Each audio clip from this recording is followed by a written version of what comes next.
With the recent news that Cerberus is going to be coming back, I decided to make a video that will discuss the possibility of other legacy weapons to make it into Devil May Cry 5, as well as the subject of whether or not certain legacy weapons will just be omitted altogether based on what they are. But without any further delays, let's get right into it. Now, as far as we currently know, there might still be more weapons to be shown off. We don't know if there are going to be new weapons or if there are going to be old legacy weapons, as I mentioned before. But I do hope that in the case that there are going to be legacy weapons, that there's going to be a good enough balance between the new Devil Arms and the old Devil Arms. And this could also apply to firearms as well, but that's a whole nother subject in on itself. Now, after seeing Cerberus, a lot of people have wanted to see other legacy Devil Arms such as Agni and Rudra, as well as Navan, and I could definitely agree, especially in the case of Navan, where it was just very limited in the types of moves that you had, and you were pretty much forced to use Swordmaster in order to fully utilize the weapon. Now, this also kind of leads into some other questions about legacy Devil Arms, and that is, how far are they willing to go with what's going to be brought back from previous Devil May Cry games? And this was something that I had talked a little bit about with Brandon from the IAS, because I wanted to know his take on what they should do with legacy Devil Arms. I mostly wanted to know in the case of like Gauntlet and Greave weapons, or hell, even some of the sword weapons that we used to have in previous games.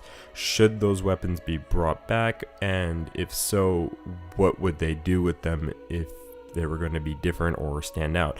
Now, I didn't really get a chance to talk to him about what they could do differently, but I know something that was concerning him. If that was going to be the case and that was going to be the route that they would go with, what would they do to differentiate each weapon to stand out from the already unlockable Balrog and already unlockable Rebellion and Sparta? With Devil Arms such as Alistair, Merciless, and Vendetta, one could only ask, what would you do differently to make them stand out from Sparta and Rebellion?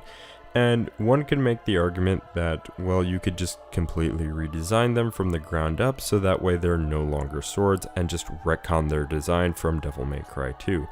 That could also hint at potential Devil May Cry remakes. So, hypothetically speaking, you could redesign them and have them act as completely different weapons.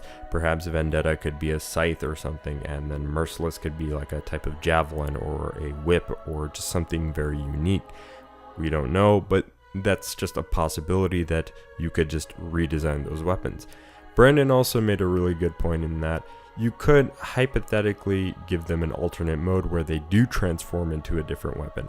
And this wouldn't be too far-fetched, considering that Cerberus in the fire mode now turns into a bow staff instead of being a 3-section nunchuck. However, in the case of Alistair, one could argue that in order to make it unique, they should probably add in some new moves that aren't available for either Sparta or Rebellion, and then on top of that, maybe allow the mode to change the element. Instead of having lightning, maybe it has fire, or maybe it has some other kind of element like water or wind. Go unique with it and just make it feel like a very new and different experience from using Sparta and Rebellion. Now, much like Alistair, you could make the same argument about Ifrit, Beowulf, and Gilgamesh, saying that we really don't need these weapons considering that we already have Balrog. But you could also make the argument that, much like Cavalier R, they could add in new moves to Ifrit, they could add an elemental change to it like Cerberus and just alter that via modes. You could also make the same argument about Beowulf. Perhaps it has different elements or a different fighting style or new moves that are exclusive to it, and the same thing about Gilgamesh. But what I would really like to know is how you all feel about having some of these weapons make a comeback, especially the ones that are very reminiscent of the weapons that you can already unlock in Devil May Cry 5. Now, I'm curious to know whether or not you all want to see every single Devil Arm make a comeback and every single firearm that Dante has ever had, or would you prefer just seeing specific Devil Arms and specific firearms make a comeback and mostly want to just see new stuff? Personally, I would love to see all of the stuff that Dante has ever had make a return, especially with new stuff mixed in. I do think that there needs to be a very good balance between old and new stuff, but that being said, I am definitely not against the idea of having every single devil arm that Dante has ever had throughout the series.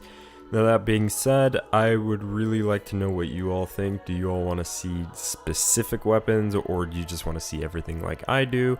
And what do you think they could do as far as like changes are concerned for some of these devil arms that are very reminiscent to the ones that can already be unlocked in Devil May Cry 5?